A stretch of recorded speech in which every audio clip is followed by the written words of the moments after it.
Welcome to the Outer Realm with MicheleDerocher and Amelia Pisano.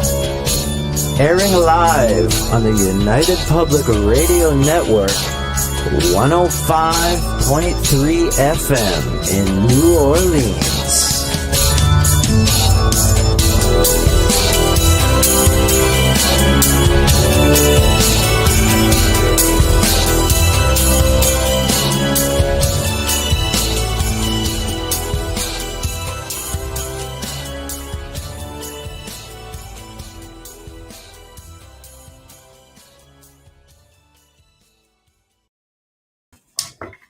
Good evening, everyone. Welcome to the Wednesday night segment of The Outer Realm. We are broadcasting live on the United Public Radio Network, UFO Paranormal Radio Network, 105.3 FM from the Gulf Coast, 107.7 FM from New Orleans.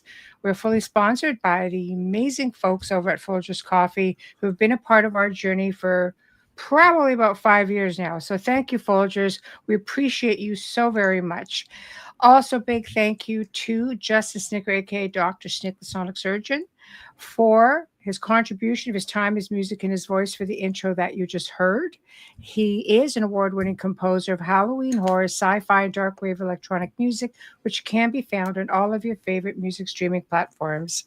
Big thank you also to Steve McGinnis, the artist behind the banners and logos here at the show. Check him out on Facebook and Instagram. Also specializes in the horror genre, but does phenomenal commission pieces.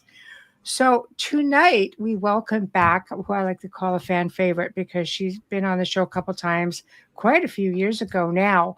But tonight she returns and she's going to be discussing her new book, Celtic Fairies in North America. So, right, I just thought that was kind of cool. So, I know. She's awesome. Oh, she really is. I mean, we had a lot of fun with her.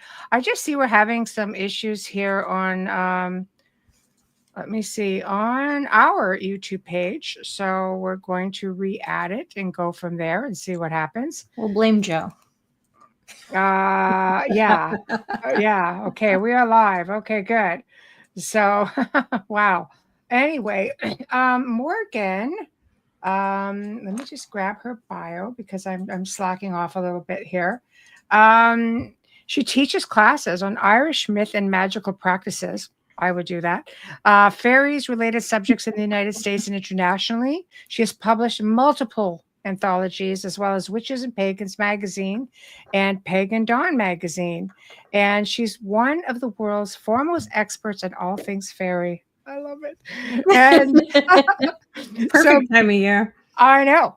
So besides the titles through Moon Books, Morgan also has a high fantasy novel, Into Shadow, through Cosmic Egg, and she has self-published books of Old and Middle Irish language transition and has an urban fantasy paranormal romance series called Between the Worlds. She has also presented papers on fairies and on fairies and witches at several different universities. So she really knows her stuff. And guys, we are still fighting with the Outer Realm Facebook page. Go figure. So kind of maybe think about joining us on just come to our YouTube page, or that's probably all we're at for Facebook right now. Mind you, with that being said, a lot of people say that they can still see us on Facebook. So I don't know. It's maybe the soundboard is glitching. So with that being said, we've got people coming in. Hello, Heidi. Yes. Hello, crazy. Kathy. No, you're pretty much on time, Richard. You're doing all right. Yeah, early. Not rewinding, just starting. I promise. You're good. Just starting. Yeah. I know. Great timing indeed. Hello, Janie. Hello. Yes. So nice to see everybody because I didn't expect it with the holiday tomorrow. But thank you all for being here. I know. And seriously, what isn't our favorite dish, Janie? I don't know. We're pretty dish. I know. For Thanksgiving. Favorite dish, yeah. Well, we had Thanksgiving in October. That's what she said. But what's your favorite dish? Oh, not turkey. No, I don't think we ever do turkey either, to I be don't honest. like turkey. I mean, I know. we didn't have turkey in our house until my brother started dating a Canadian girl. I'm literally, no, seriously, because Italians don't celebrate. We celebrate in November, and it's a harvest thing with the new wine, and it's a saint thing. It's one of those, right? So, like, you have the new wine, you have chestnuts, you have your harvest and all your root vegetables, and you have like comfort food. Yes, But I'm just we getting grew up our on lasagna yeah, I know. until he dated her and he ended up marrying her, and then turkey came in. But my dad would make prime rib for the rest of us. Right, Yeah. right. But There we go. what do you Okay. do for Thanksgiving? You do roast usually, don't you? Yes, Yeah. I do. Okay, there. Sorry, I had to get About being together. the link. So Yeah. our guest is sitting here waiting, and it's just Oh my gosh, I'm sorry, and I'm just rambling. no, there was a problem with the link. So she's probably waiting for the link, and the link Yes. wasn't arriving. Okay. Understood. Yeah. I think it's a Mercury retrograde sort of day. Oh, for the love of, is it again? I Why think is we're this there. one always around? I don't know. I just wish it wasn't. All right. I'm down. I'm so down for done not. with it. I know. I'm down for not, and that's that. So I'm okay, scared. we're back live. Okay, good. I'm scared to make like serious decisions. I'm scared. I'm scared to cancel a subscription streamer. Like, it's just one of those things right now. It's like I was canceling something yesterday and I was like, should I do this or should I wait? Maybe I'm not like, it's so stupid. It's really It's so pain. dumb. Yeah, it is a pain. Really, it is. So okay. So hold on. All right. I think we're good. All right. Yay. Gosh, all of these locations are having an issue. So remember, guys, we do have like 8 locations. So it's like a super highway. Again, I have to say, coming down to 1 lane. So let's try to be patient. I will go ahead and try to flash as many of your comments as I can. And I will put up questions, but we have to keep in sync with Morgan. So I will put some questions up. Just because I'm not putting them up right away, it doesn't mean I'm not tagging them to be asked when we get to that point. But I will flash comments up there as always.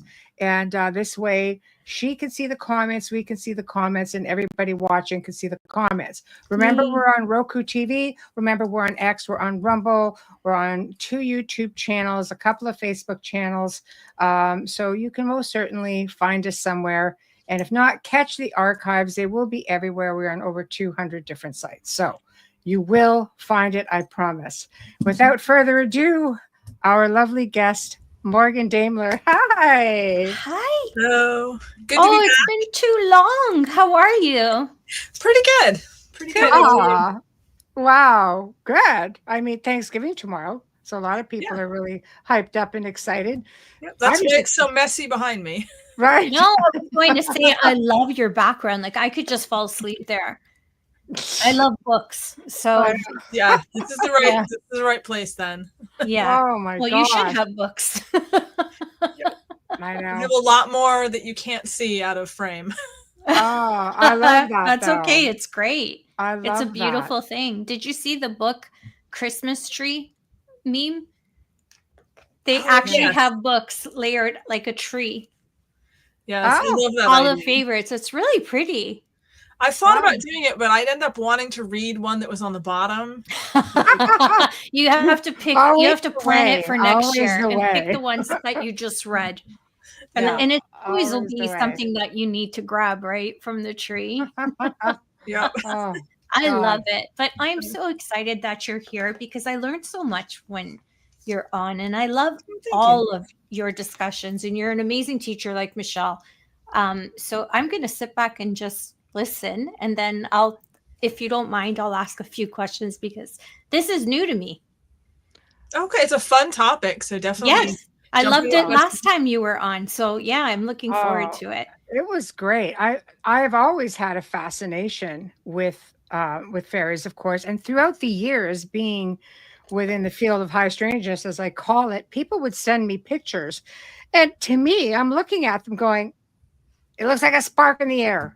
They got pictures. Yes. I'm not going to lie. I've seen one once. A fairy or a picture? No, a fairy, not a picture. Okay, see. No.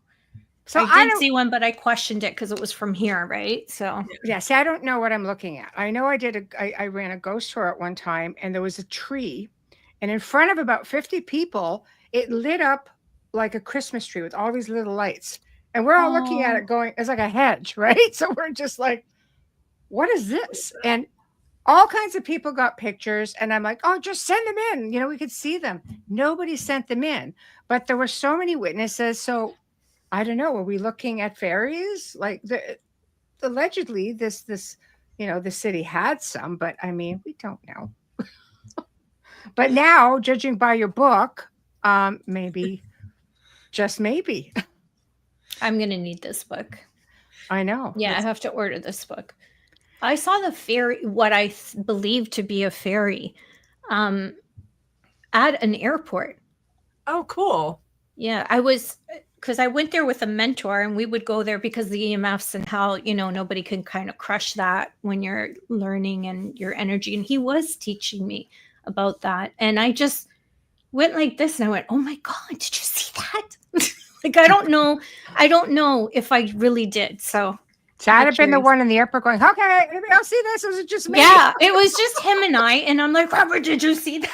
And he's like, red. And I'm like, yes, why red? So see, I'd be the one in the airport, like, well, it's an airport. They're weird. A lot of weird stuff happens in airports. Yeah, but this is a cargo airport. Like, this is where FedEx goes in, and purely like all of those kind of planes. They could be hitching a ride, you know. Yeah, I mean, like, there's not a lot of this airport where I was. It wasn't the Mount Hope one. It was, you know, the couriers are. There's just a lot of strange energy with airports. Yeah, like, there's something about them. They're so liminal that you could tell me you saw Bigfoot in the airport. I'd believe it, and I'd be like, yeah, that sounds about right.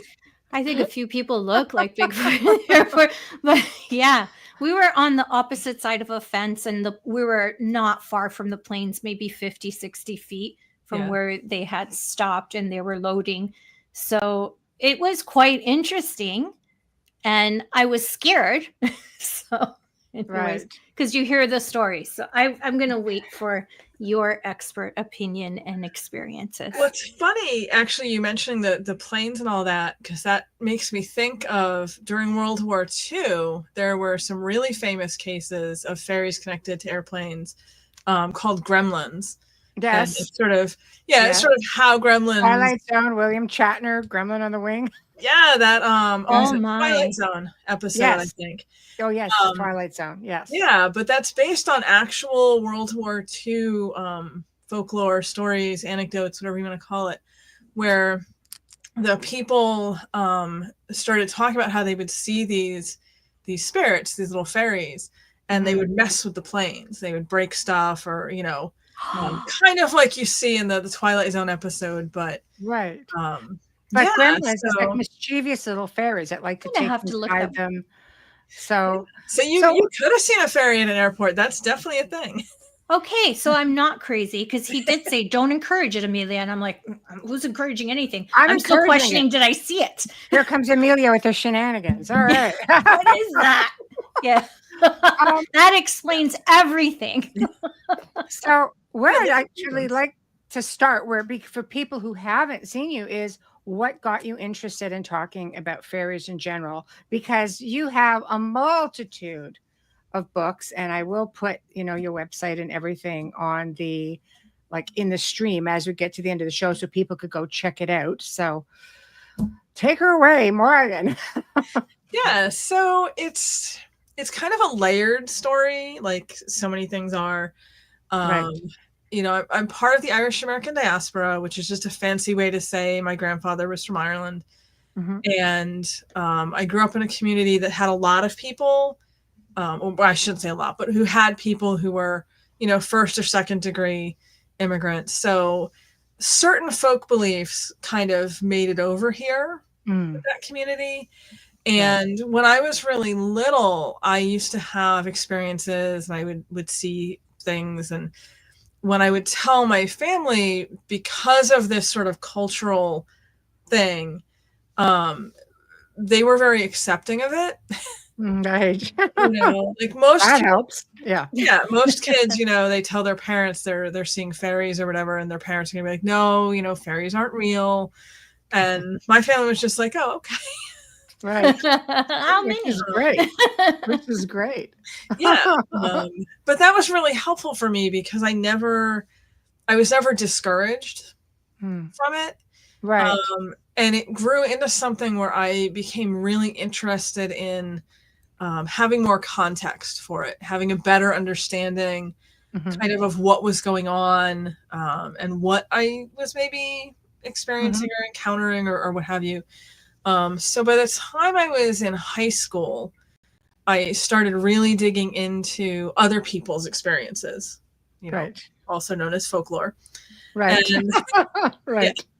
Yeah. But I found that really helpful because it not only gave me context, but it made me feel like, there's so many other people who have seen these things and experienced these things. Like there's so much out there of this.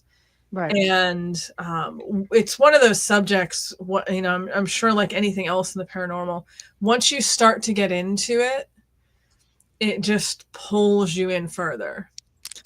It's such a rabbit hole to go down. And the more you think you're learning, the more you realize how much you don't know. Right. That's like anything, right? In the paranormal. So have you had a lot of experiences yourself, or are you still waiting for that manic experience? I would say I've definitely had an assortment. I guess this assortment is interesting. Yeah. Yeah. Right. Usually when I tell stories, when I talk about experiences I've had, I try to stick with experiences I had in a group so that, there's other people. It's not just my own personal experience. There were other people who experienced it as well. Because I think that for people who are more skeptical, when you can say that there was a group of, 2 or 3 or 6 or whatever people who all saw or experienced something very similar, if not the same, it gives it a little more weight, maybe. Sure. Than just me talking about randomness. Had this thing happen. So what typically, what are the typical, seeing a fairy is never typical, but let's just say a generic experience like, are we just looking at lights in the trees, or are we looking at little beings? What are we looking at exactly? Are we looking at a big menacing, like, big guy, because fairies obviously come in different shapes and sizes, and even Tinkerbell had a temper. So yeah, people tend to overlook that fact, but yeah, Tinkerbell was pretty vicious. Oh, come on, she was just sassy. She was sassy and salty at the same time. Yeah, I loved her. Very much like me. I have a Tinkerbell hat, and that shouldn't be surprising at all. Just trying to put a hit out on Wendy, Right. Little things. Right intention. Yeah. So pretty much, Michelle, for what you said, all of the above. Okay. I've definitely talked to people who've had experiences like yours where it was lights, particularly in the trees. They seem to happen in places where you wouldn't experience that. Like where I live, we have fireflies. Some people call them lightning. Here as well. Yeah, a lot of them. Yes. And so my first thought around here, when people are like, I saw lights in the trees, I'm like, well, was it fireflies though? But I've heard people talk about that same experience that live in places that don't have that. So there's clearly something going on there. Something to it. Is it at night, or is it like for me, it was during the day, and it was a tree. There was a tree next to me at the picnic table. Yeah. Only one though. Yeah. All it takes is one. Oh, okay. Because it was very open. I always understood from what I've seen or heard, that they're very mischievous, and it's not something you want to connect with. Don't mess with the fairies. Yes. Don't mess with the fairies. And like if you see them, then they've definitely they made themselves shown, like they show themselves to you for a reason. And I'm like, what the hell? Like I was just really scared, because I know someone who had really bad experiences with them. Yeah. And it took them years to, figure out how to handle that, because there's not too many of you around who have these experiences and understand it. I honestly suspect there's a lot more people who have the experiences, but people don't want to talk about it. No, I believe that. Yeah.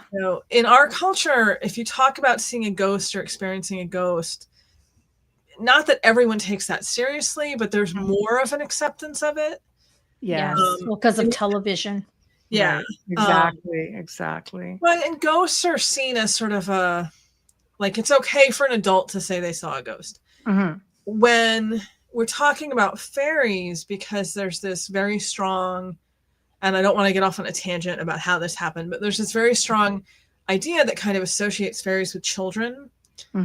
So when you start talking about fairies, immediately people are picturing like the little garden fairies and Tinkerbell and things along those lines. And the where it gets complicated is fairies are such a diverse group. The term has been around for about 700 years now, and up until really recently, it was always used as a generic term. When you say fairy, you could be talking, like you were describing earlier, Michelle, you'd be talking about something that's 7 feet tall and terrifying, or a tiny little light in the trees. You could be talking about, they have fairy dogs and fairy cats and fairy horses that will eat you. I mean, it's a whole wide range. There's a lot going on. That's a new one. I did not see that coming, I'll tell you. But one I saw was not cute. Yeah. Can we if we can address this comment here? Sure. Then we'll be able to keep going. Go ahead. Absolutely. Amelia. Thank you. Hi, Adrian. I just tuned in. Thank you for tuning in.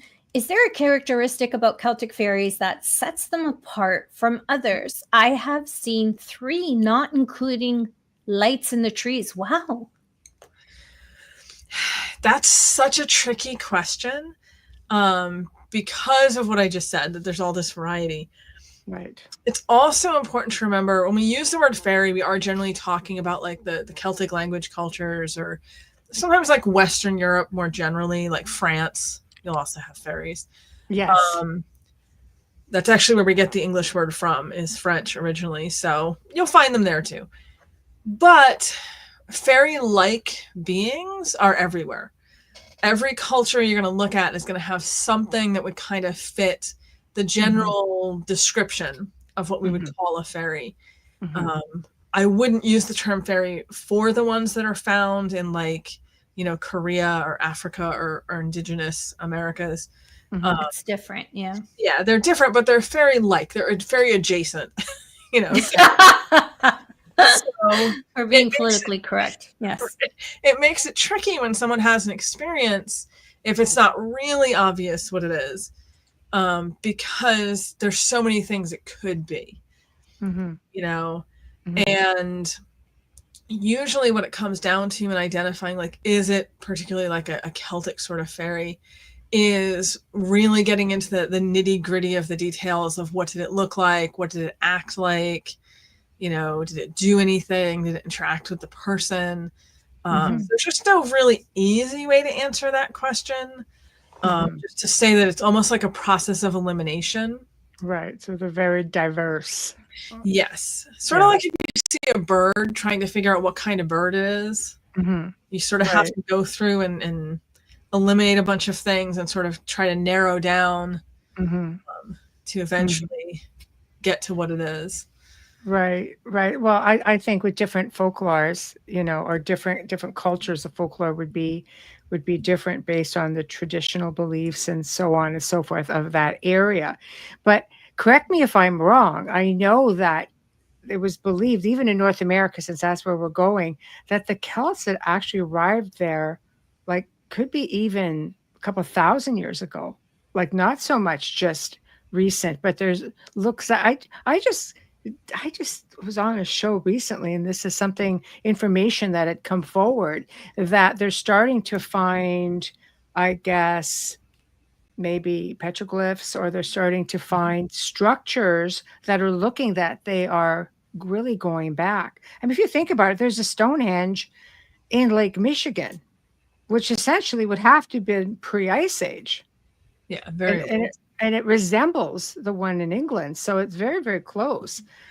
Yep, I've definitely read some things speculating about them being here at least 1,000 years ago. I don't think we have any firm evidence at this point, but to be fair, Right. to being an open-ended question, for a long time, people used to say that the Vikings had been in North America, the Norse.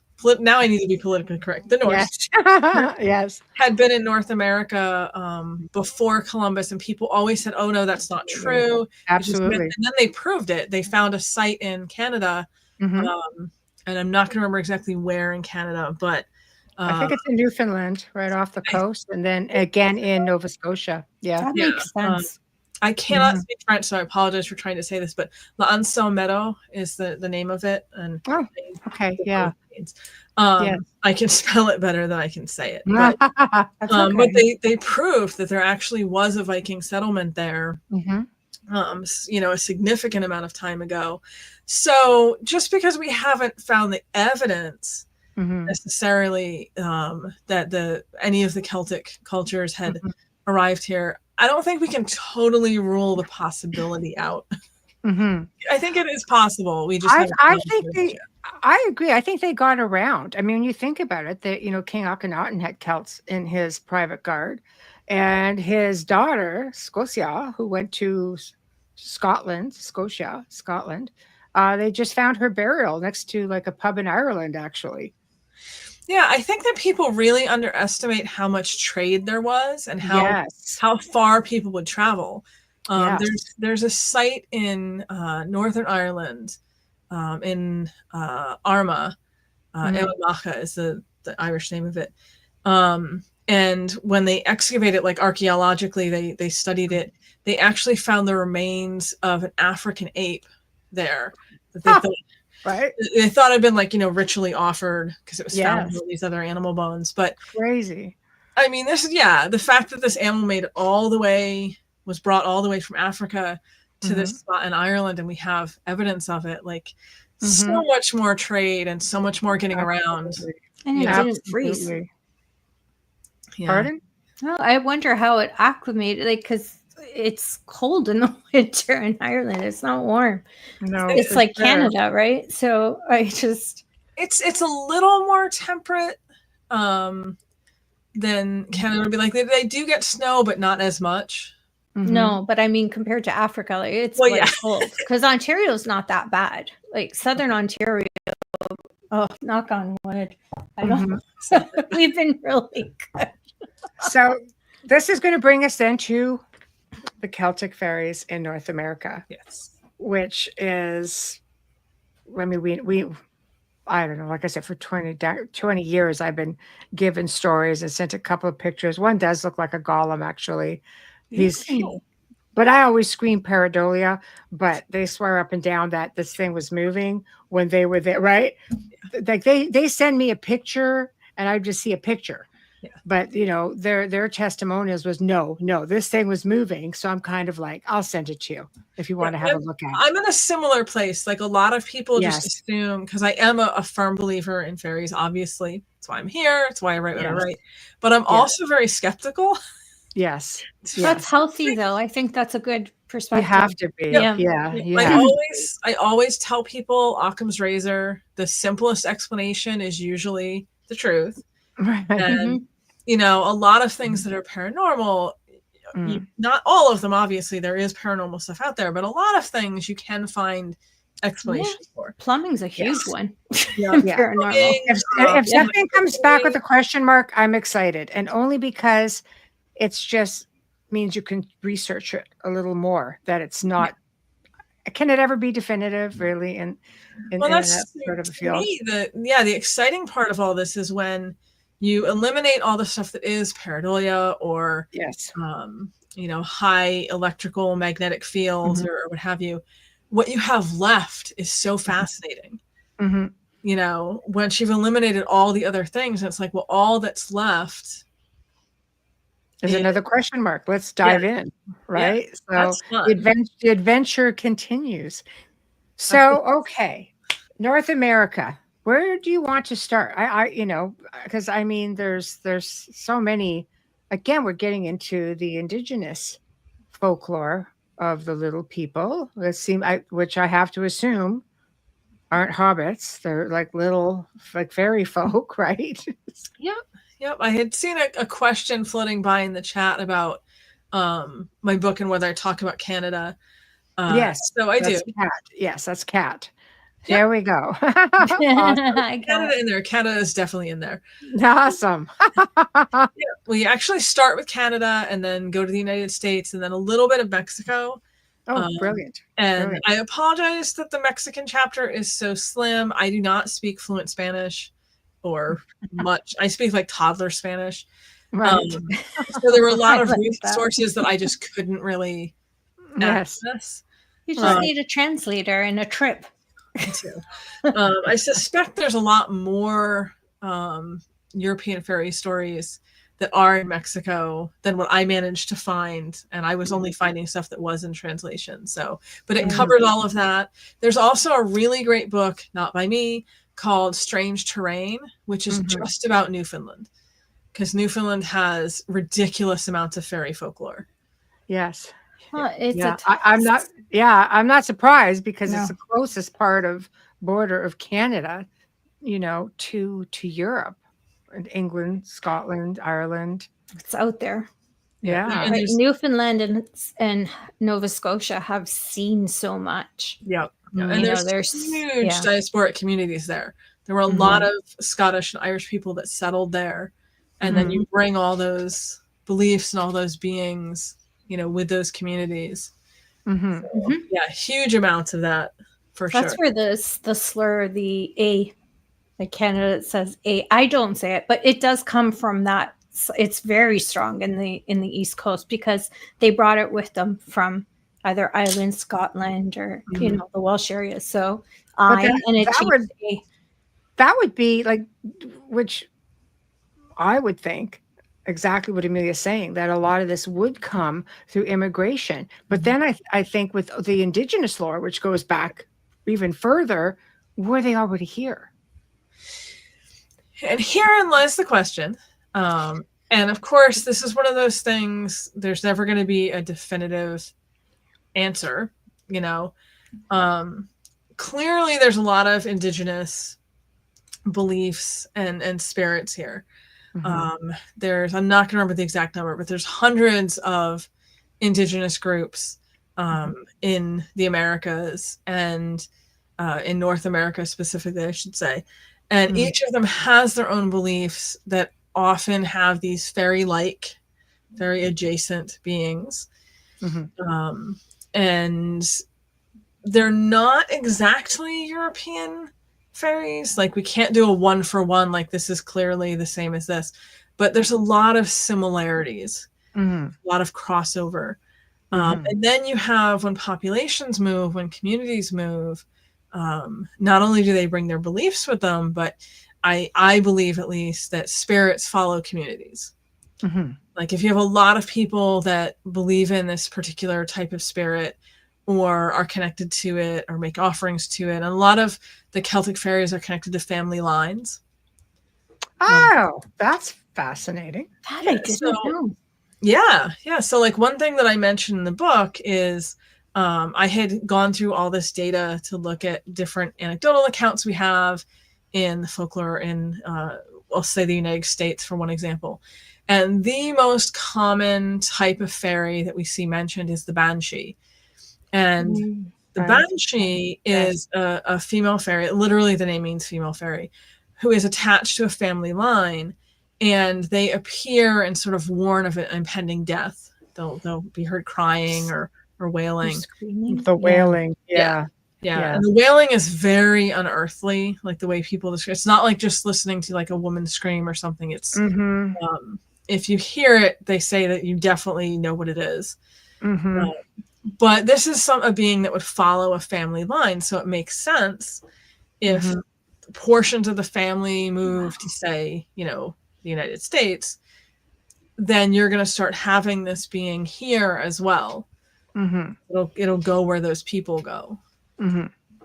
Wow.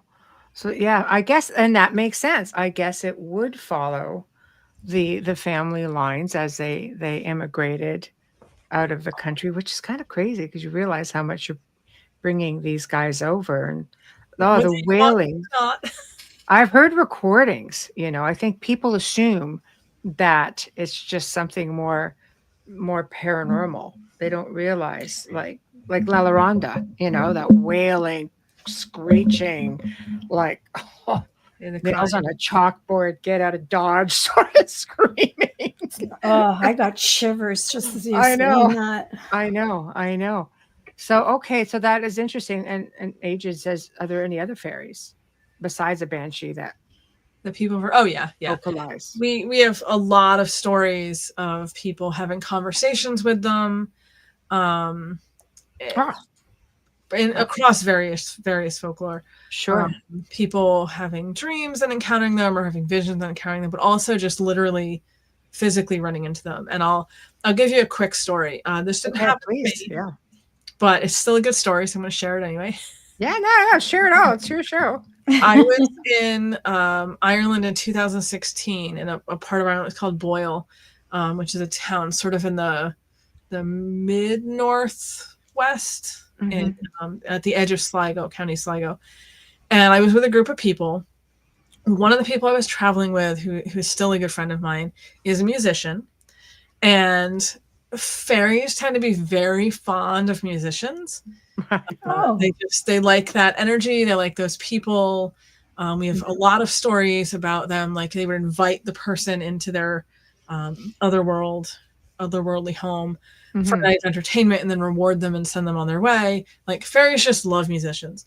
So my friend had decided to go out for a little walk after it was like 8:00 at night. It was dark, just to whatever, have a moment of quiet from the group we were traveling with, which is fair because I can respect why he would want some quiet. I like the quiet for sure. He was walking down this little path by the woods, and we're not out in the middle of nowhere, but it was a little bit isolated, and he started hearing voices in the woods. And so he stopped to kind of try to figure out, like, were there people in the woods? Like, what was going on? And then he hears someone say directly to him, "Why don't you come join us?" And then he turned around and came back inside. Go figure. Yeah, there were no people. Well, there were people. There were no humans in the woods. No, and when they invite you, isn't that something like, have people disappeared? Yeah. Have they not? You need to be cautious. One of these kind of invitations. He's a musician, so he probably would have been okay. Right. Okay. But I'll give you another story. This isn't a personal one, but this is one that I read in a it's an anthology called The Good People. It came out in 1991. And this is a Canadian story. This happened in Canada. I do not remember exactly where, but it was a man who was a logger. He was working with a group of people out logging in the woods, and they took their lunch break. And he decided to kind of go off, by himself, again, have a little quiet lunch, away from the rest of the guys. Well, lunchtime's over. They all go to get back to work. The guy's nowhere to be found. So they start looking for him. They can't find him. They have no idea where he went. This ends up becoming a whole thing. And 3 days later, they're back to work, mostly in the same location, same general area.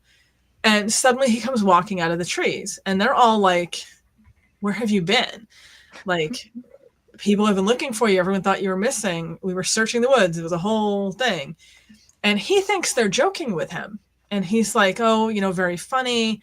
I just finished my lunch and came right back," because he thought only an hour had gone by. And and they're trying to convince him, like, "No, you've been gone for 3 days."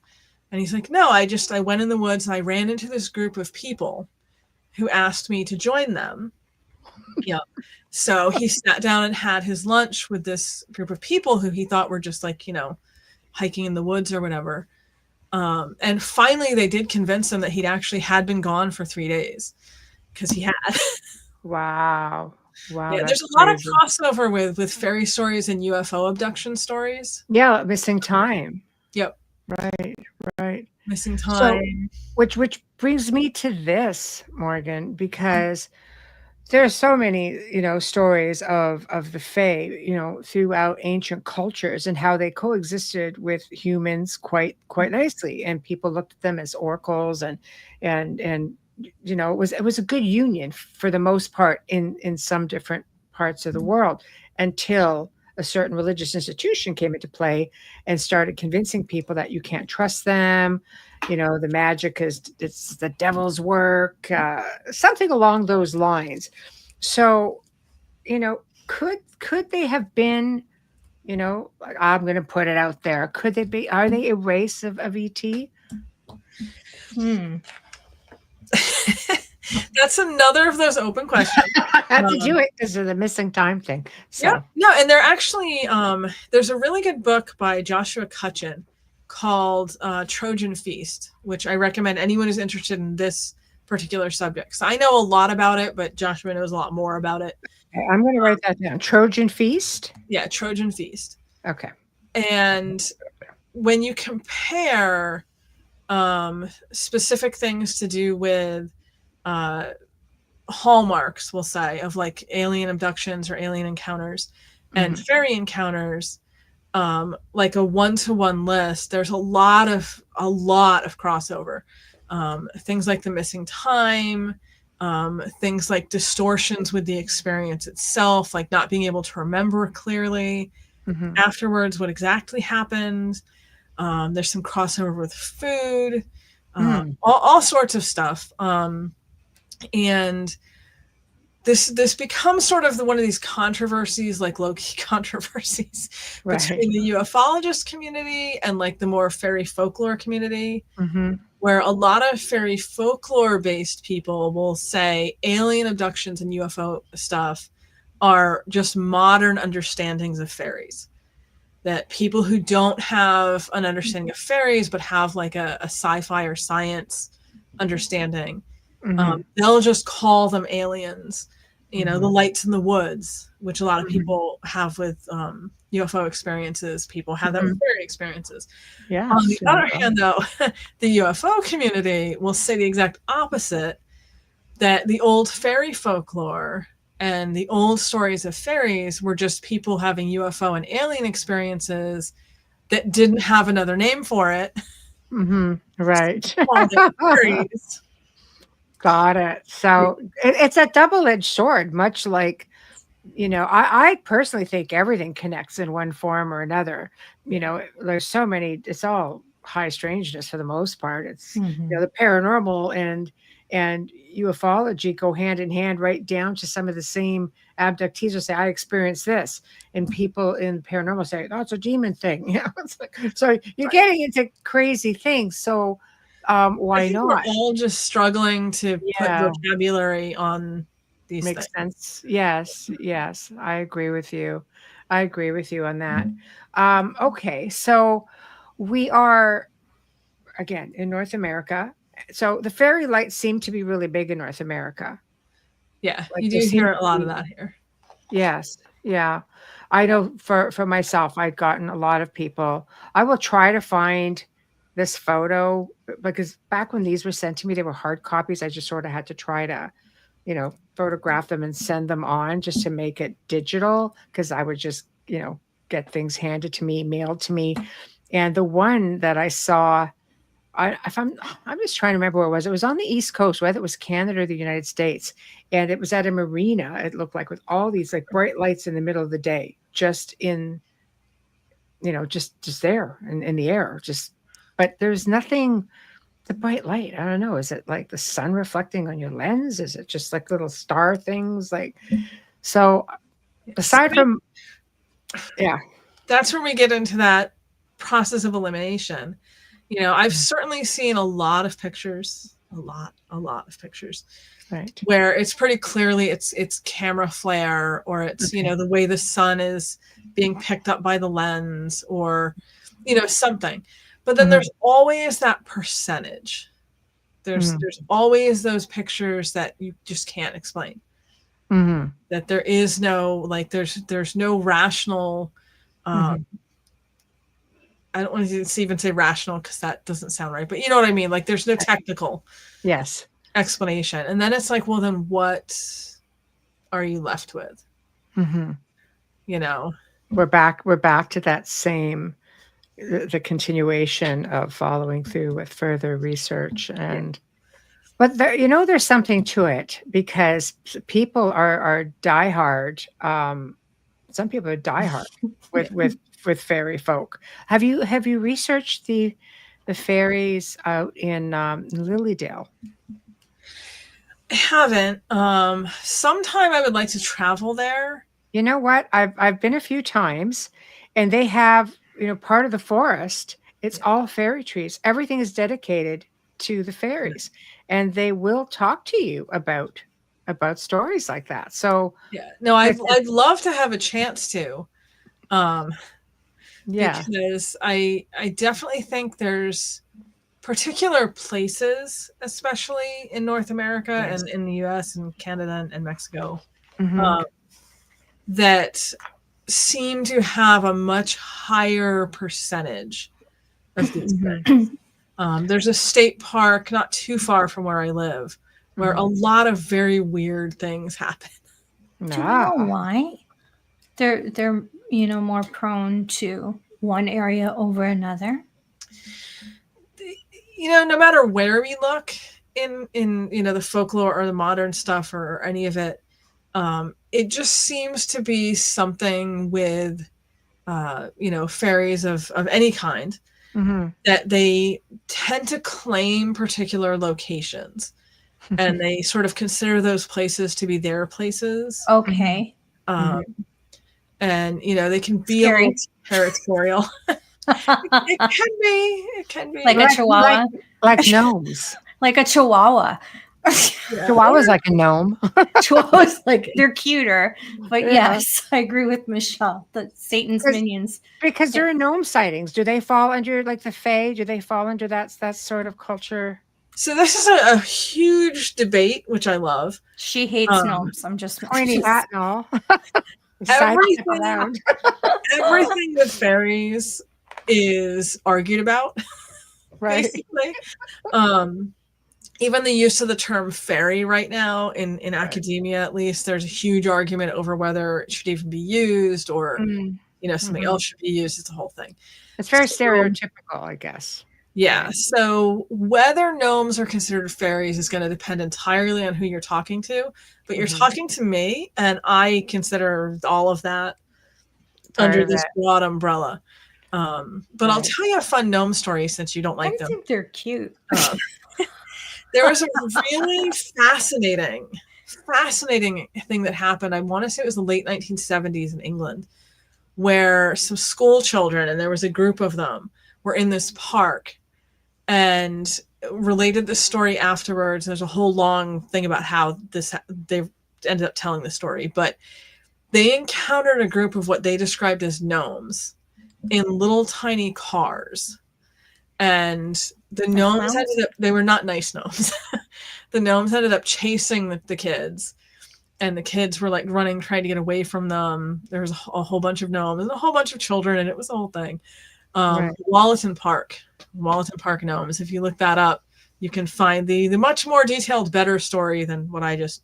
Wow. I'll tell you something. They could be hostile. Look at was it Norway when they were building a highway and gnomes were sabotaging them? This was actually in the newspapers, and they finally went, because there's a big tree there, and they were going to take it down. So this highway splits now and goes around this tree, and the gnomes left them. I know they had to protect them because it was sabotaging everything. But the reason I'm territorial stuff. Say it's gnome stuff. I don't know. I saw a video once, as all it took was this one freaking video, and it was in Chile, and it was there were people, the police were there, and there was this guy with a camera phone or something, and he's going, "What is that?" And you could see there was a police car there, so I don't know, got yanked over, what the deal was. So they zoom in on this thing, and it's a freaking gnome, 100%. It's short, little, chubby little thing with this pointy hat, and it looks over, and it gives this little scowl, and then it sidesteps across the freaking road like one of these. I'm like, it freaked me out. I just looked at that and I'm thinking, I would not want you in my garden. Because I like the Santa ones. They get a bit territorial as well, right? So yeah, in South America and in Mexico, they have a being, they call it a duende. And it's very much like a gnome, or sometimes they'll translate as like leprechaun, but I would that sounds so sexy. Yeah, it was a that idea of like, I'm trying to find you this video seriously, because when I saw it, I want to see it. I used to kind of go, oh, where's this folklore? Then I saw this video and you hear them talking, the Chilean. I'm just going, okay, I don't know what the heck you're saying, but I too am in awe of whatever the hell that is. And I don't want to be there. Please give me the city name now. So are trolls and ogres, are they part of this as well? Or are those fantasy? I would sort of loosely put them. I don't know as much about ogres because that's more English folklore. Is it okay? I don't know anything about them other than Shrek. Shrek is the best. I had to watch a lot of Disney. I had a girl, so yeah. No, nothing wrong with that. Okay. But trolls are actually a very old folk belief in Norse areas. So like Norway, Sweden, Iceland. And they're really kind of fascinating. And I would kind of lump this in the general category of what we're talking about. Okay. These sort of otherworldly beings. Are they the ones under the bridges? Is it the trolls? Yeah, there's trolls under bridges. In Iceland, you have a whole range of trolls, from like trolls that are gigantic to trolls that are like human-sized. In Orkney, which is an island off the coast of England that has it was basically taken over by the Norse when the Norse were busy raiding everyone. So the culture there is pretty much all Norse-based culture now. They call them trows, which is just, it was originally troll, but in the... Troll with a drawl. Yeah. Troll. Yeah. I love it. Yeah. And they're a really fascinating blend between sort of what we would expect of trolls in the more Nordic countries and what we'd expect of fairies in the more Celtic countries. So, and I should have added at the beginning, there are a lot of fairies in Celtic language, culture, belief that are very human-like. They look very human, no pointed ears, no wings, but they're just very magical. And they're not actually human. They just can appear that way. So projecting maybe to us how they want us to see them or perceive them. I'm glad you said that, because that's actually one of the things that currently is being really discussed and debated in a lot of the communities, both the folklorist community and the people who actively believe in these things. Because, so I'll use wings as an example. In all the older folklore, fairies don't have wings. They fly through magic, not through wings. And then we start to see wings coming in the theater as a way to show the audience, like, oh, this character is supposed to be a fairy. And then into artwork, and then into fiction. But now people are actually relating encounters where they're seeing winged fairies. And this has been going on since like the 70s and 80s now. So I say now like it's not the last 50 years. Right. I'm on fairy time, sorry. So now in the last 50 years, we're seeing people say, oh, I've seen a fairy that has wings. I personally had an encounter with two of my friends where we saw something that had wings. And the question then becomes, is that what they actually look like? Or is that how they're choosing to be perceived? Is that what they're projecting, having us think we're seeing? Because that's what we expect. Can I pose this question? Could it be a tulpa effect? That's the thing. Possible, right? Like our manifestation of it's like the Santa Claus thing. for example, like the traditional Santa Claus thing, right? Yeah. There's a big gnome for you, right? But I know. Sorry, kitties. That's okay. But, Italy has a witch. but Yeah. no, but you know, Love the he's fun. I love the fun is cool. yeah. See, he's perceived a certain way, but all of a sudden now, like this guy is literally showing up in people's living rooms, and there are a whole array of paranormal stories based around this being who is waking up and not always so jolly, I will have you know. Not jolly at all. It gets pretty upset if you're up. Yeah. Like there have been crazy stories surrounding it. Yeah, no, I believe it. It's fascinating to me the way that a lot of these things seem to be affected by human perception. Mm-hmm. And you know, the big debate in the fairy community, because fairies have always been thought to have this power, it's called glamour, where they can affect or influence how humans perceive them, how human senses perceive things. So not just sight, but like hearing, touch, smell, everything. But it leads to that question of, are we seeing what's really there? Or are we seeing what they want us to see? Or are they just catering to our expectations? You know, if you expect Coca-Cola Santa with the, you know, the red hat, and the, you know. That's what's showing up though. Right. And but that was invented by Coca-Cola in what, like the 60s or 70s? So why are people having that specific experience? Right. With like, this is what they're perceiving. Again, Topa? That's a tough one. Yeah. No, it's a fascinating question, I think. Yeah, it was something. I had to do a show on that one time, and I'm thinking, I presented and people were just scratching their heads going, no, that's just, I know. I wish I could remember the researcher's name, but he actually did tons of research and found so many stories. I got to credit him for most of them because I'm thinking, I couldn't believe how many of their stories there actually were on this with the traditional looking Santa character. I believe it. Because like I said earlier, I think that a lot of people have a lot more experiences than we think. Just people don't want to talk about it.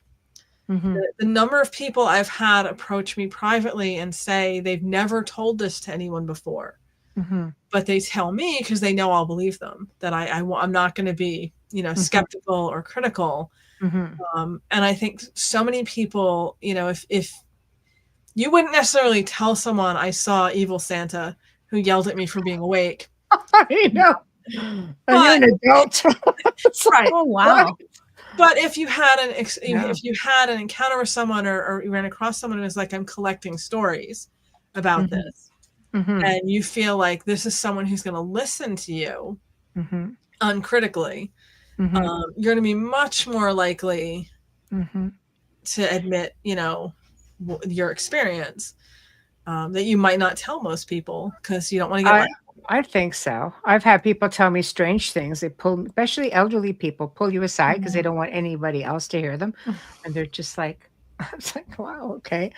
But this makes sense because children manifesting Santa, children are little psychics, right? So I think they absolutely could manifest that That's a sort lot of like anxious energy at Christmas for a child. Yeah, there's for a long time people have said when it comes to fairies, children are more likely to see them. And I don't know that it's that children are more likely to see them as that children are more likely not to rationalize it away. You know, if a child sees lights in the trees or, you know, a tiny little human with wings or whatever, that's they're just going to take that for what it is. This is what they saw. If an adult sees it, they're going to talk themselves out of it. Well, that's not possible. It was like ghost light. Yeah. Like that's the great thing about children is they don't do that. No. Okay. So, Amelia, do you have a question before I go? No, I totally am with you on that because I questioned the fairy. It's like, why I don't question ghosts? Because I've seen them my whole life. It's normal for me. But the fairy, like if that even was a fairy, I'm not going to say for sure, but I would love to see video footage. Yeah. I would just. I could send you video footage of a freaking gnome. Oh yeah, I want to see that. You've never shared that with me. I want to see that. I have to find it. It's not like I keep it in my stash. I don't particularly want to keep looking Your at first 10 videos? No. No. It's somewhere on an old iPhone 4. Yeah, no. But I will find it. Something just she can't access and has to go through storage to get. Yeah. Well, you have so much stuff, though. So much evidence of everything. So some things I just don't want to go there anymore. No, there must be some kind of. I wonder if you had an experience in a past life that, or this life, or this life. I spent like almost like weeks in Romania, and for some reason, that's my padres thought it would be hysterical because it must have been the year of the gnome, because there were freaking gnome statues everywhere. So we're staying in this villa, and then they thought it would be funny that when I opened the door to the terrace, the gnomes everywhere. It was just like it was the thing of the year. I opened the door and I'm just like, not funny. I've got to talk to one of my daughter's friends was born in Romania. Yeah, that's a great thing. I gotta ask her because I've never seen gnomes on her social media. They were everywhere. I think it was just the souvenir of the year, and lawn ornaments, gnomes everywhere. You would go to a lot of these side touristy places. Gnomes of all sizes. You would think they just have lads everywhere. They knew you were coming. They did. They must have known I was coming. Adriana called ahead. It's just like, it's not a fear thing as it is an irritation thing. Ever since I saw that video, I'm like, this, So anyway, that's all that is. But I didn't have a mother who put them in her garden. I was lucky. My grandmother had them and gave them to my daughter. She goes, I put them in the garden? No. No, you cannot.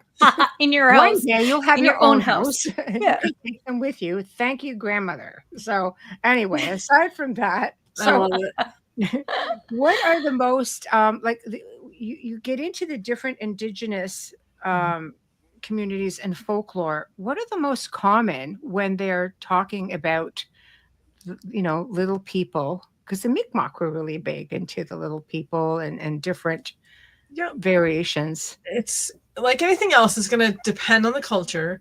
And I only know a few, so I don't want to make too many generalizations because I'm going to see something and then people in a completely different culture are going to be like, that doesn't apply to us. So for example, the Mohegan tribe, which is in the Northeast US, they have beings called Makiawisug. And Makiawisug are like very short, human-looking beings. So very similar to a lot of the fairies. They can be helpful or they can be dangerous, depending on if you're respectful to them.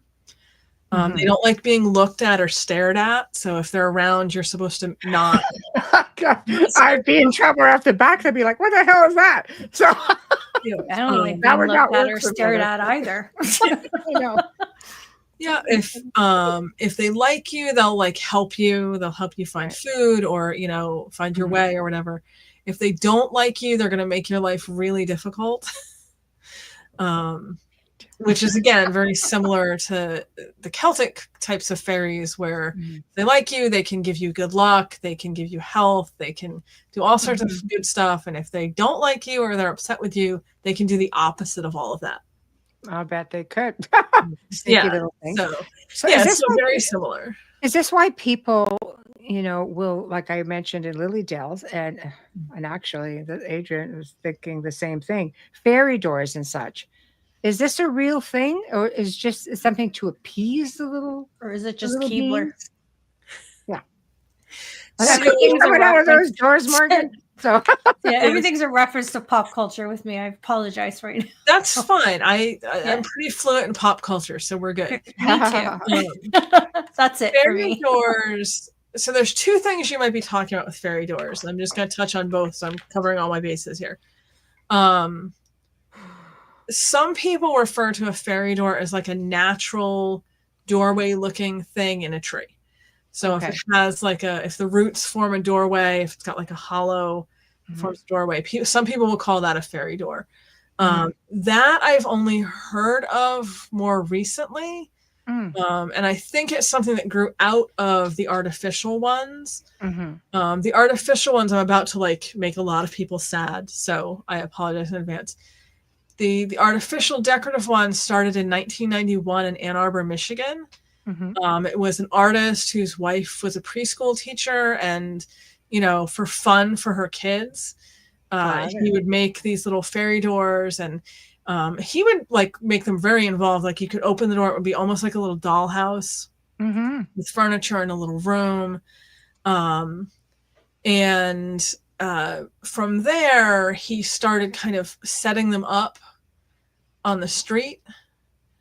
And I'm trying to remember exactly how that happened, because, of course, now that I'm telling this story, I can't remember. But it kind of went from there. People liked the idea, and it spread. And then there's a company now in Ireland, the Irish Fairy Door Company, that makes them and sells them with little kits and a little contract you have to sign. I do not recommend people do that, by the way. Don't sign contracts with fairies. No, you don't know where it's coming from. Right. You really don't know. You shouldn't be signing any contracts. Right. And maybe don't set up a doorway in your child's room that's supposed to open for like random otherworldly beings. Just my personal view on it. And yeah, that would make sense. That makes Kids, a lot of don't sense. do that at home, kids. Because it can open up the doorway to many things. You don't know what's going to come through. No. But especially yeah, with kids.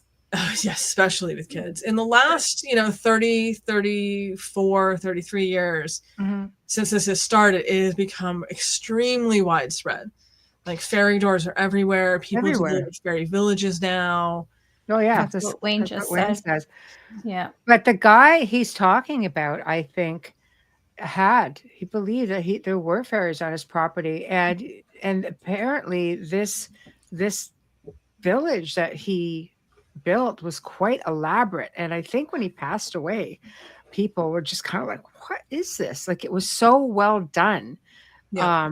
So obviously he felt, but that was he something along the lines, Wayne, just refresh my memory. Was it because he was appeasing them or honoring them all at the same time?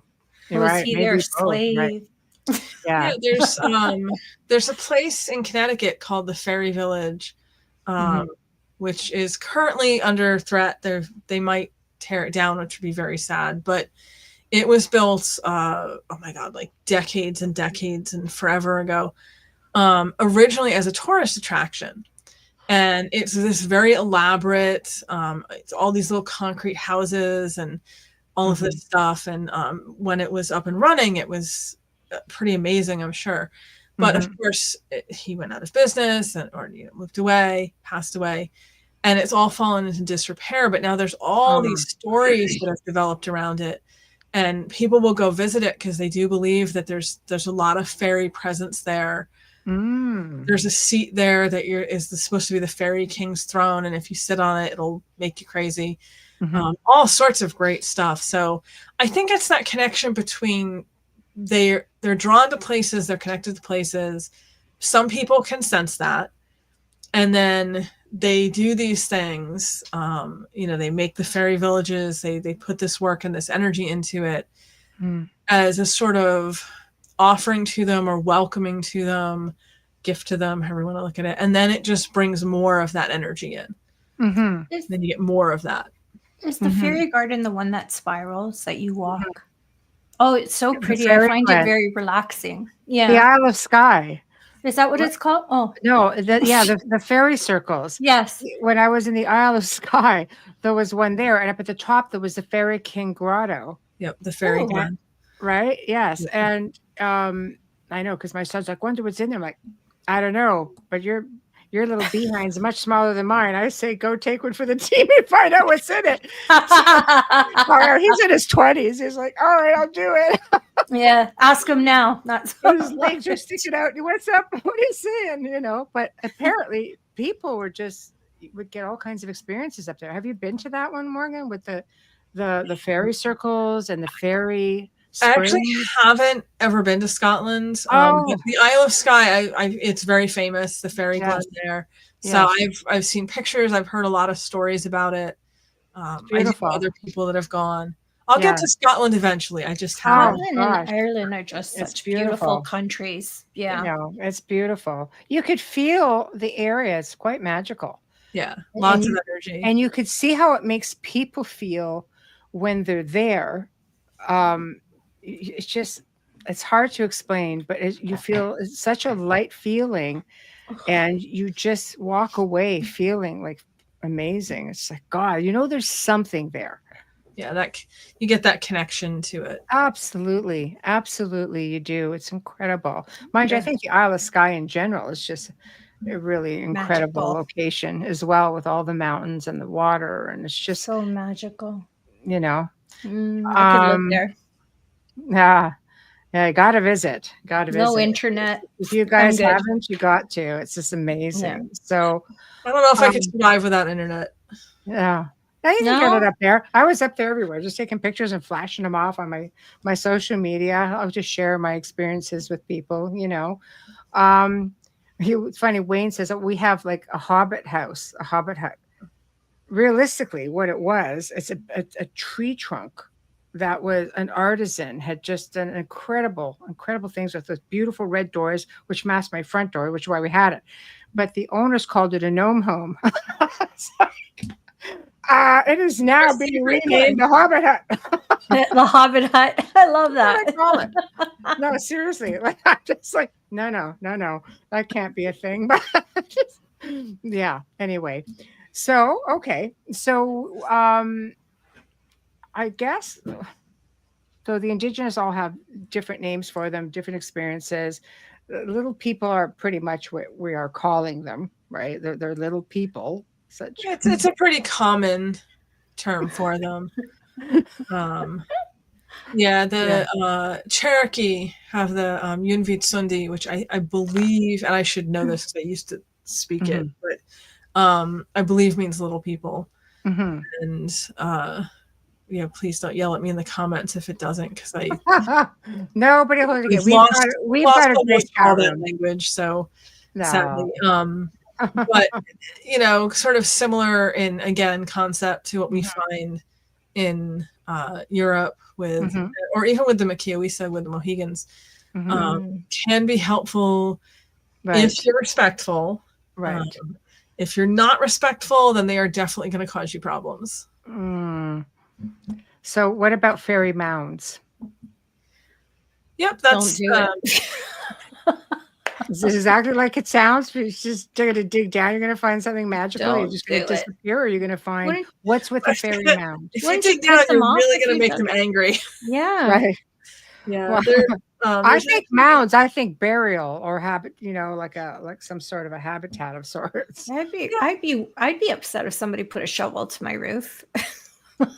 So there's the term in Irish and Scottish is she, and it does not. It's not the pronoun. It means like otherworldly. Well, I shouldn't say that. In Irish, actually, is also a pronoun. There's a homonym, but not going to get into language stuff.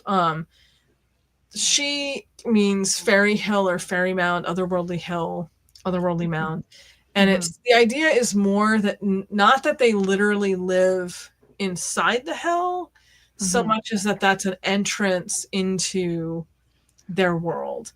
Wow. But there is a lot of crossover with a lot of these locations in Ireland and Scotland are Neolithic or Bronze Age burial mounds. Not all of them, but a lot of them.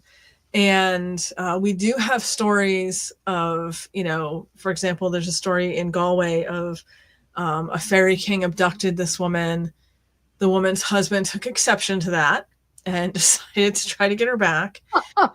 And he wasn't having any luck, so he started digging into the fairy hill and putting salt in, which salt is not something they really particularly like. I mean, also not something you really want to be putting in the ground because it'll screw up the soil, right? Kill all the plants. But it worked, and he got his wife back because the fairies were like, "Wow, take her, stop digging into our hill." I want to ask you a question. This is coming from a supernatural episode, okay? Get the salt. I mean, I'm Jean. Get the salt. I'm that person. I had to. Yeah. I'm not. Michelle's very calm. Yeah. I know there was an episode where the man was a watchmaker and he was fixing watches and he had elves. And they were nasty elves. But if you gave them sweet cream and sugar, like the way you would distract them is to drop sugar because they feel compelled to count every. Is that like is that lore or is it? Yep. Because they're really I'm really impressed by Supernatural. I'm not gonna lie. It has its moments. Horribly mispronounced Samhain, but it has its moments. Yes. So giving dairy products is very traditional. And that's actually not just traditional with Celtic fairies. Like, I have a friend who is a Tibetan Buddhist, and he told me that they do that to appease spirits in Tibet as well. They give them milk or dairy. There's at least one kind of spirit in Africa, and I want to say Kenya, but I might be wrong. I might be misremembering it, that they give milk to. Yeah, there's one in Africa where it's citrus. It's fruit. Okay. Yeah. Fruit's another big one. But yeah, so the show having the fairies be given sweet milk or milk or cream, that is very traditional. And then there's also some separate folklore with some types of fairies. Not all of them, but some of them, that they have to stop and count things like sugar or seeds, grains of salt, things like that. And people would use that as a defense against them. Because by the time they're done counting, it's too late for them to do whatever mischief they were there to do. It's a good distraction. Yeah. But it's kind of like, and it's also with vampire folklore. The idea that they have excessive compulsive need to count things. Right. Oh, I didn't. It's so cool. True. See, they're not too bad, Supernatural. No. Supernatural. I wouldn't give them 100%, but they're because it's entertainment. Yeah, it's entertainment. But there's a lot of stuff in there. They always go for the lore. Should I read it? I appreciate that. This is interesting. And, with the fairy rings, I think when you have to leave an offering.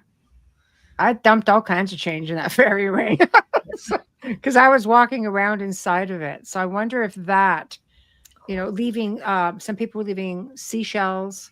Some people were leaving different little baubles. I left coins. So what I've heard was the coins. Yeah. They like shiny things, silver, stuff like that. They're also like crows. And I think that story, the person was saying they had a fairy ring at work and a girl hopped in the middle and said, "Come and get me." And a week later slipped on nothing and broke her ankle. That's the disrespect coming in. Yes. Like jumping in and then saying, "Oh, come and get me." That's never going to end well. And there's all kinds of stories about people who, "Oh, I don't believe in this. Oh, this is just silly." And then inevitably, something happens to change their mind. It's the same in a haunted house. You provoke, you're going to pay. It's simple. Yeah. It's understandable. They don't like being challenged. They don't like being insulted. No. So yeah, as soon as you say "come and get me," you're not going to like what happens. That's an invitation. And it's careful what you wish for is what I always say. Right. We're just going to take a quick station and sponsor ID, and then I will come up to this question. I'm never ready when she says this. It's what? Bad. I said I'm never ready. I know. Oh my gosh. Because I'm so into this. Okay. You are listening to The Outer Realm with MicheleDerocher and Amelia Pisano, coming to you live from the beautiful city of New Orleans on 107.7 FM radio, as well as on the Gulf Coast, on 105.3 FM. We're live on Roku TV, Rumble, YouTube, X, and Facebook group pages. I'm losing it. Listen to us on Alexa Prime and approximately 250 streaming platforms or more. Our special guest tonight is friend Morgan Daimler, and she is a teacher as well as an author. We're talking all about the Fae tonight. Very interesting and never gets boring. I love this. Too bad we don't have a 4-hour show. but we can bring her back. Now for our big moment of gratitude, of course, never forgetting Folgers Coffee from our first episode with UPRN. We thank you and Joel Montaldo, network owner and our producer, for your continued support and sponsoring our show. We love you very mucho. Our fabulous banner and promo media is courtesy of Steve McGinnis, horror illustrator and a commissioned artist as well. He creates custom pieces. So if you're into something and you love his style, because he is fairies. Yes, or pet portraits, like Michelle has often said, he is a fantastic artist, truly gifted. He can be found on Facebook. Thank you so much, Steve. Our intro is courtesy of Dr. Snick, the sonic surgeon, also known as Justin Snicker. He is an award-winning composer, vocalist, and musician. You can find his music on Amazon and Bandcamp and stream him on any platform you normally use. Find Dr. Snick on Facebook and Instagram. Thank you, Justin. Lastly, it's the scolding moment, the scolding paragraph. Are you watching this episode right now? Are you listening? Wherever you are, please kindly give us a like, subscribe, smash that notifications button so you never miss a show. And if you could kindly share us with your friends and family, help us grow on social media so we can continue bringing you the best in their fields. Thank you. All right. So we are back. Yay. There's the first question. Yeah. Michelle. Hi, Michelle. Thank you. What kind of fairies are in the Pacific Northwest? It's a good question. For indigenous types of spirits, I don't know.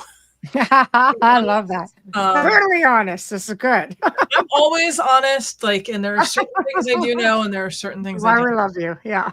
Yeah. Your best bet, if you want to know what indigenous beings are there, is to look into what tribal nations were originally in that area, and then look at what their beliefs are or were, depending. If we're talking about what sort of European fairies would be there, you want to look at which cultural groups primarily have settled there. So the reason in Newfoundland that you have what you have is because there are a lot of Irish and Scottish people who have settled there. If you look somewhere that has, say, a big German population or Swedish population in the Americas, then you're going to find a lot of types of fairy beings that we would expect to see with those cultures.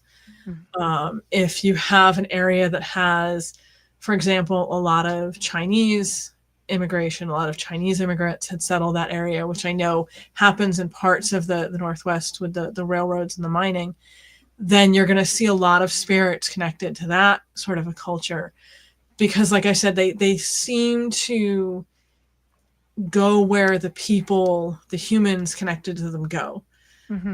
If you're in more of the, I don't think this is true of the Pacific Northwest, but areas that have a lot of mining communities, there tended to be a lot of Welsh immigrants because Wales has a lot of mining. So you get a lot of Welsh spirits and Welsh fairies. There's a particular type of mine fairy called a knocker in Wales, and in the US we call them Tommy knockers. That's right. Oh, that's right.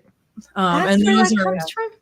Yeah, that's where it comes from. So those would be a type of fairy being or a spirit that has come over and now is found over here, sort of in connection with those communities. So that's what I would recommend for your specific area if you're curious what might be around there. All right, next question. Oh, hi, Heidi. How to know if something is a fairy or another kind of elemental? That, again, we get into this sort of process of elimination. Generally, with the different kind of good folk, the different kind of fairies, they can choose to be visible or they can choose to be invisible to humans. When people do see them, it's much more common to get that out of the corner of your eye. You see movement, but when you turn, nothing's there. or you'll get a quick glimpse of something that, unlike a ghost or, you know, that sort of spirit, would be a fully formed, complete figure. But then when you like look back, it's gone. It was there, it's gone. I used to say that a good way to tell between ghosts and fairies was electronics, but I stand corrected. Right. Because it turns out that fairies will also drain electronics and batteries. Which I learned from a friend of mine in Ireland who had gone to record at a location and found her batteries kept very quickly draining. Yeah, any energy being, right? Any energy being. I mean, even people who not hunt, because it's such an awful word, but look for Bigfoot and, you know, to have this evidence of them and catch everything, have said that their cameras have completely died. Yeah, there's just something about this sort of phenomena that seems to have that effect. One thing I have noticed is that, again, very generally speaking, dogs don't seem to be bothered by fairies when fairies are around, for the most part. That's hilarious. Maybe they like dogs? I think they like dogs more maybe than some other kinds of animals. Cats, however... Cats are a different character altogether, and aliens. They're fun. Yeah. It's maybe because people will use dogs on like ghost investigations, because dogs are supposed to be very sensitive to ghosts. But that wouldn't work with fairies because they don't seem to care, and the fairies don't seem to care about the dogs. But cats, in you know, from what I've seen and people I've talked to, mostly seem to ignore ghosts, but will get really weird with fairies, like really weird. And I realize cats are already weird, so like, cats are weird. Well, they're fun videos though. But they're also said to be guardians against ghosts with cats, which is interesting. Yeah, some cultures, that's true. Yeah. I hadn't thought of that, but that is true. Yeah, yeah. But so the fairies. Well, they move kind of quick, you know. Just really quickly to wrap up that answer. Yes. Sorry, because I realize I'm getting... No, it's okay. We got it's your show. Chill. Got lots of time. There is no... One final thing, the difference between telling fairies from like elementals or land spirits or nature spirits or what have you. Fairies can move around, and they can go into houses, out of houses. They can follow people, even across continents, from one house to another. More elemental sorts of spirits don't do that. They tend to be more very, very location specific. Like they will start in that place and stay in that space. And if you encounter them in one place, they're going to be in that place. Whereas fairies go where fairies want to go. And you'll know if you're bothering them. Yeah. I can see them, but I feel them too. It's a weird thing. It's like I can feel the heat with the fire, the cold with the water. It's just a weird thing. That's cool for me. Yeah, it was my first experience was with Michelle. Oh, nice. It was just one of like, what am I feeling here? What is going on? Yeah. That's the first time it was confusing. But we don't have any problems with them. Yeah. Mish, hi Mish. Any reports in Australia? Oh yeah. Because again, you have a lot of immigrant populations, and a lot of them British. Yeah. Without having to keep repeating myself, like I don't know as much about the Aboriginal stuff, so not getting into that. But there's a lot of Irish and Scottish, and I think Welsh as well, and English presence in Australia, settlement in Australia. So I'm aware of quite a lot of stories actually in Australia that would be Celtic types of fairies. My book was focused specifically on North America because I wanted to narrow it down a little bit. But I could have had a whole chapter on Australia as well. There's something you can find free online called the Fairy Census, which is a great name. But it's actually a collection of anecdotes. People would write in with their experiences, and they have a whole selection from Australia if people are curious to learn more about that and kind of what people are experiencing down there. I guess I should spell fairy correctly. So the Y, not an IE. I spell it all kinds of ways. I spell it FAER. FAE is different. Yeah, I spell it all. It's just whatever mood I'm in. Just go for finding that particular resource purposes, it is spelled with the Y. The word fairy was not standardized till pretty recently, so it's like the Wild West. Just any combination of letters and vowels that you want. Play with it. Well, there's a lot of history here, right? Yeah, you sometimes see people saying that there's like a difference in meaning depending on the spelling, but that's a super modern idea. Historically, it really was. Like, I have seen some of the best, hilarious spellings for the word fairy you can imagine. You know, just like I said, any combination of letters or vowels, and you're good. Make it work. Right. See what comes up, you know. So if fairies are, let's say, visiting, or shall we say infiltrating, like if you were no, we probably infiltrate. So I'm just gonna go there. But anyway, what kind of things should you be looking for? Like, I know with gremlins, they like to hide things, move things around, and you almost have to ask them to put it back. Is it kind of the same thing, and how common is it? Depends a little on which sort we're talking about. Okay. There's definitely sort of a grouping that are prone to or like to be in people's homes, house fairies, we might call them. And they tend to be more mischievous. They like to move stuff around. They like to hide stuff. They like to play jokes, but generally not things that are dangerous or hurtful. Mostly just annoying. So, you know, we sort of have that range of beings. There's a whole other sort of grouping where I've talked to people who have encounters with someone that looks very human, usually shows up at an important time and talks to the person and sort of tells them stuff that they need to hear. And usually about halfway through the conversation or so, the person figures out this is not a human being because they know too much. They're talking about things they shouldn't have knowledge of. But the person is not feeling alarmed about it. You know, it seems like they've known the person for a long time, even though they haven't. And usually the fairy person appears out of nowhere and then disappears kind of inexplicably. So, you know, we also have sort of that range of experiences that people have. And then, of course, the lights.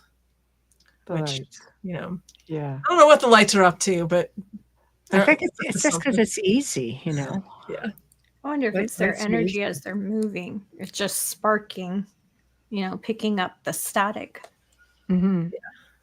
Wow. So gardens, if you wanted to attract fairies, what would be the best way to attract fairies? Not gnomes. Don't be laughing, giggling. Why? Just fairies. Why?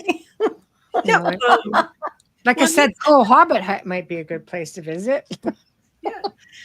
This gets back into the different types that you're going to have out there. So there are certainly some that are a little safer-ish. Safe is good. To interact with or have around you. And the ones that are associated with gardens tend to be kind of in that category. And I know people that's all that they do. They only connect to these particular types of fairies. This is sort of their whole thing. And for those, you would want to plant things that they are known to like. Pansies, cowslips, foxglove, roses. Have fun with that because roses are super entertaining to try to keep alive. We have lots of roses. But do they like lambs? It's interesting because of the thorns. I would not think that they would be. Oh, yeah. Actually, a lot of things with thorns are associated with fairies. One of the most famous types of fairy trees in Ireland is the hawthorn. Right. And if for people who've never seen a hawthorn, those thorns are not playing. No, they're pretty awesome. She's not talking about Nathaniel. No.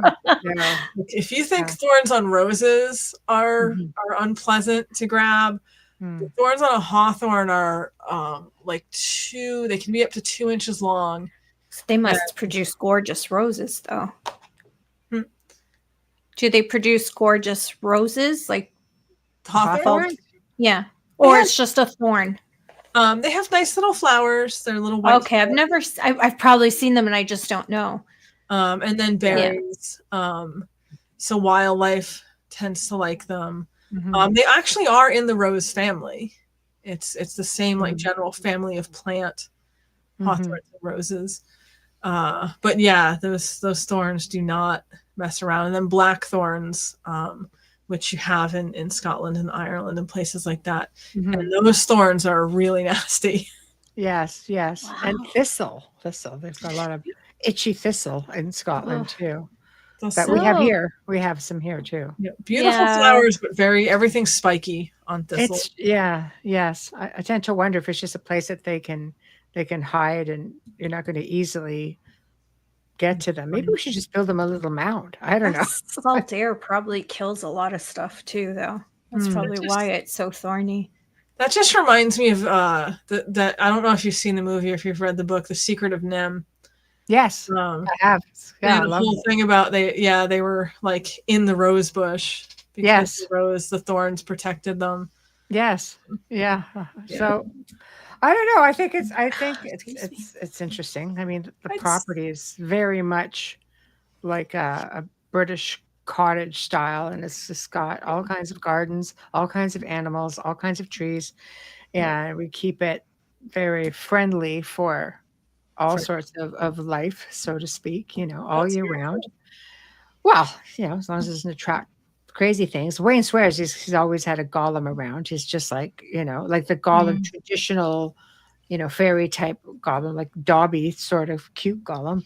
Not, not so cute when you're trying to crochet him. I'm just saying. Yeah. So, but 2 years. So, and he said like things would just go disappearing, and he would just ask politely, "Can you please put it back?" And it would resurface. And Dobby's so content with just a sock. Yeah, the things that tend to be more like around homes, the fairies that tend to be more around homes and gardens and the easier ones to interact with, usually they will take stuff, but if you ask nicely for it back, they usually will return it. And then, sometimes you might have to give them a little butter or milk to help bribe the way. But remember that, Wayne, butter and milk. Do they like bread with that? Cereal? I'm not kidding. So they just really like dairy products. It's just that's really cute. Yeah. I say, how do you know when you actually have one for sure? It's if you're not someone who like you don't see them and have direct experiences with them, it becomes that process of elimination. Kind of there's something you've eliminated all of the human world possibilities. It's not electromagnetic fields. It's not all of this other stuff. It's definitely something out of the ordinary, I guess you would say. And then you would look at is it a ghost? No, you can eliminate it's not a ghost. And you just sort of work your way through. Back to the you can also ask them, but I find if you have stuff going on, like we have mentioned, like things disappearing, reappearing,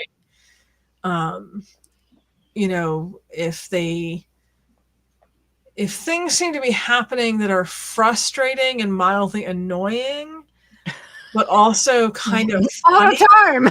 I just can't necessarily blame the fairies. Right. And that's constant. Right. Yeah. You just kind of have to work your way around to it. Unless it's something where it's really obvious, and then, sometimes it's a little more clear. I like the fairy houses. I think it's cute when you see parents making them with children and putting them under a tree. I think it's really sweet. So is it one of those situations like, Field of Dreams, build it and they will come? Oh, gosh. That's the idea. Oh, got it. Okay. So after I went off about how much I don't like fairy doors. Yeah, here we go with the houses. The whole house now. Okay. I actually really love fairy houses. Yeah. I know that might sound a little contradictory, but hear me out. Okay. So first of all, fairy houses have been around for quite a while. Mm-hmm. They used to have them in like Victorian gardens. They even if you go all the way back to like ancient Rome, they would make these little spirit houses for, they didn't call them fairies, of course, but for these specific types of domestic spirits called the lares. So the idea of having a little house that you would build for a particular type of spirit is very, very old. And when I was little, as we've established, I was a very strange child. And I had just started spontaneously building these when I was very young, which again, my family thought was amusing. Always outside, but little rocks and sticks and whatever. And so I've always had a bit of a, I don't know, bias, I guess I'll say, towards fairy houses. I like them. I think the sort of things you're going to attract with that are going to be on the more safe end of the scale. Now, mind you, I personally don't have them inside my house. I do them more like out in the garden or out in the yard. Yeah. To get that sort of an energy coming in. But I do know people that use them inside. There's a whole debate about whether that's a good idea or not, just in general. Right? Yeah. I mean, almost be like trapping them in a way, or if they were indoors, or is it just a dimensional thing altogether, despite where it is? I would say it's maybe more of a dimensional thing, but you're inviting that energy into your home, and that energy can be fairly chaotic. So that's fine in your yard. Yes. Or in your garden, but it can be a little intense, maybe. Right. Yes. So, but yeah, I'm surprisingly pro fairy house. Wow. Okay. Well, not a bad know. thing. Wayne, we need fairy houses for outside. There you go. Put them away You from could the start Hobbit building. I'd be afraid to build them with stuff from outside, because I think where we live, when it does snow, it can get really bad. But if it's dimensional, I think there's sort of, they can just slide in there. Yeah. There's a difference. Yeah, no. Very fairy. I have so much stuff in my backyard. If I had it a village, my husband would lose his mind. The fairy F-A-I-R-Y versus the fairy F-A-E-R-Y. There are people now who will tell you that there is a difference, that one is the real type of fairy and the other one's like the made up Victorian children's fairy. So you will find people who are very firm about that. It's kind of a modern thing. Historically, like I said, you would just spell it however you spelled it, because spelling wasn't standardized. And my personal opinion on it is, unless we're writing, it doesn't matter. Like in this whole conversation, I could have been meaning F-A-I-R-Y the whole time, and you could have been meaning F-A-E-R-Y, and we would have no way to know because we're not spelling it, we're talking about it, and they sound the same. Well, I like that. I feel better. Well, it's what, this has really been awesome, and I would think that I mean, people have already been saying that they've learned so much tonight, and I believe this is your third time on, and I've on the website going, you just keep bringing me books back. Happen. I know. Oh, yeah, the books. I'm like, how do all these books happen? I write 3-4 books a year, so okay, good for you. I know. So we will have you back on again. And I have a book coming out in May about love and sex and fairy beliefs. So that could be a fun topic. That could be, if it doesn't get us booted off. Bleep, bleep, bleep, bleep, bleep, bleep, bleep, bleep. I know. Bleep, bleep, bleep. With wings. We'll do the PG version. We could do a censored version. I actually wrote that book because it's the most common questions I get asked. Well, you never think about it. How do they procreate? Like that's a question. It's a logical question. That's why I didn't ask. Worded it right would be okay.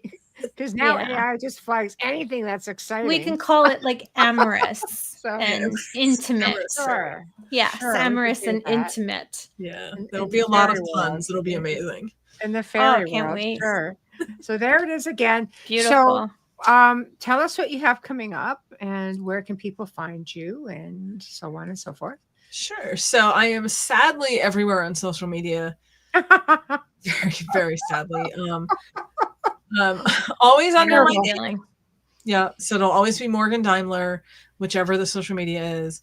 And I will say this because now there's so many of these cloned fake accounts out. I never do private readings. I don't hit people up asking for money for anything weird like that. I just mostly talk a lot about fairies on my social media and Irish mythology.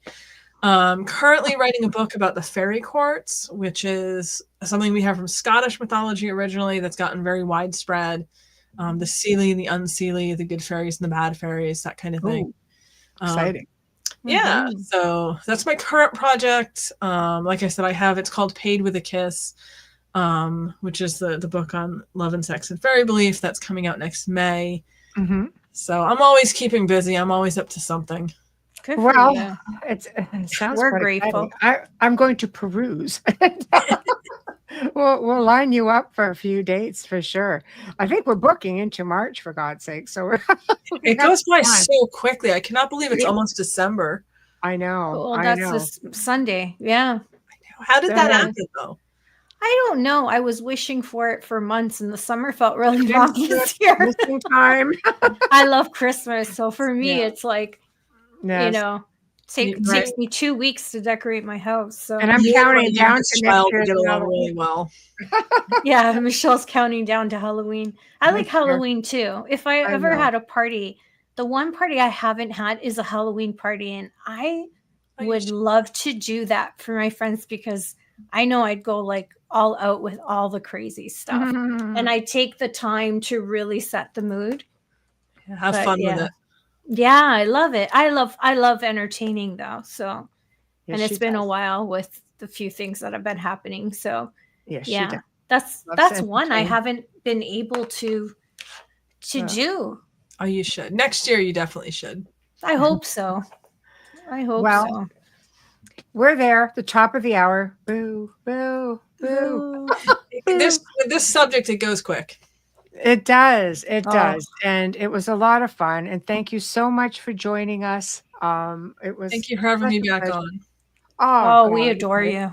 I refer you to everybody. Are you kidding me? I was on the network and I'm just like, oh, you guys got to get Morgan on there. You've been on with my friend Vicky from Fika with Vicky. Oh, isn't she nice? Yeah, she's really fun. So nice. Oh, she's a sweetie. Vicky's an angel.